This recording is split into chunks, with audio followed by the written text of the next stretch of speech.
Thanks so much for taking the time and answer a couple of questions or just share your insights.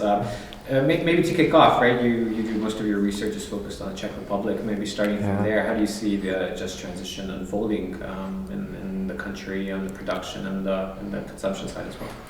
Yeah, when it comes to Czech Republic and generally CEE region, we see that this topic is I would say very attractive now. Unfortunately, we see what's happening in Ukraine, and to be fair and just when it comes to transition and new green technologies and everything, it will be a huge step for this region, and it will be, I would say, a lot of effort going into really make it smooth and make it just for people. So especially when we talk about automotive, it's really important to remember that for us it's a very important industry.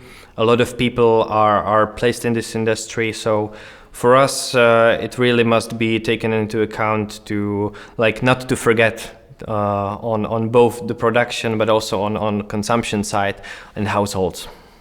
And how on the demand side, how distant is the consumption of vehicles locally? What sort of vehicles do people buy or use in the country?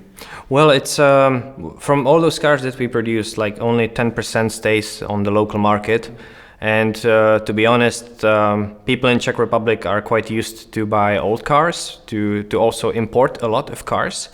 So when we talk about electrification and the general transition in automotive, it's important to say that we are quite afraid about the possible diesel leakage, a lot of cars coming from Germany, and people are generally quite having these diesel cars in favor. So maybe it's also some perspective to consider when talking about just transition, because we can keep producing super modern electric cars, but we cannot forget about the used cars market and what even the local people want to buy. And you yourself, we were talking beforehand, are an expert on critical materials and supply chains. That when we consider the just element in the transition, right, this is something that's sort of external to the European Union, since a lot of it originates from that. How big of an issue do you see that as is, or how's that unfolding and shaping the transition? Well, even in Czech Republic, we have some huge deposits of raw materials. So there are even some projects considering that this just transition could be also kind of influenced by what we do in Czech Republic. But from the general perspective, we see that European Union was actually decreasing or shutting down the mining industry. The raw materials were not actually that much in focus, and now it's totally changing. So as we see, and now everyone wants to, of course, lower the dependence on Russia. But maybe we are still not realizing how much dependent we are becoming on China and their raw materials supply. And of course, in the global value chain and in the perspective of just transition, this will be also critical to tackle, because the prices of raw materials and everything now goes through very turbulent times. So it could also influence the pace and also the price of the green transition in automotive. Is there an interest? You mentioned that an opening of mines and in the Czech Republic is sort of undergoing or beginning to be something that's unfolding. Does that create jobs, or how do you see that? Does that have a social impact, a positive one at that, or what's the scale of it?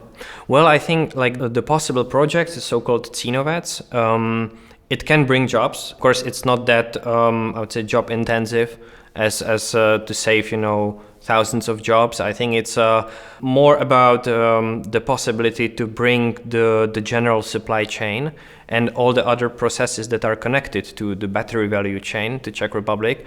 So of course the direct employment influence is not that, of course, high, but it means a lot of new business cases. It means a lot of new companies, maybe different foreign direct investments. And in general, what it brings also is a huge trade-off, because we want to move to the low carbon technologies. We want to move to green automotive and electrification. But on the other hand, there will be also some environmental impacts that have to be assessed.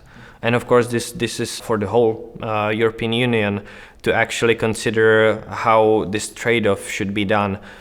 because of course the mining, the technologies and everything is improving, but still it is a trade-off of having new mines, new open mines, for example, opened, and then that has to be also assessed with this green transition. Yeah. And how does all of this that we sort of talked about or discussed, how does this link to, maybe to link it to a more recent sort of upcoming event of the Czech Republic's presidency?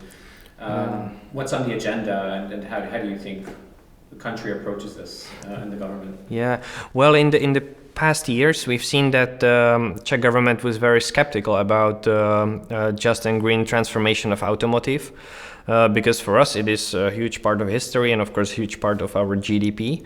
And government was afraid and was quite, so to say, concerned that many jobs will be lost. Now it's actually showing up that this transition can be handled pretty well, and that maybe we don't have to that much be afraid about the jobs losses, but maybe we should be more focused on how to prepare ourselves and the workforce for this transition. And during the EU presidency, this is definitely the time that we should advocate for the overall European targets and European goals. And of course, these goals are to actually prepare us for a green and just future. So from this perspective now, there should be some change in the rhetorics of the Czech government.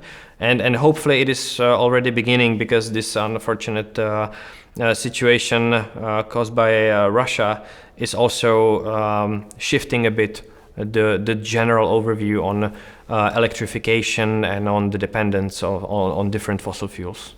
So it'll be a busy presidency, to say the very least. Yes, for sure, for sure. And then, of course, unfortunately, now we also have to firstly take care about all the people that were affected by the conflict, and that's also part of the just transition. In an unfortunate way, yeah. Thank you very much for your insights. Thank you. It was a pleasure.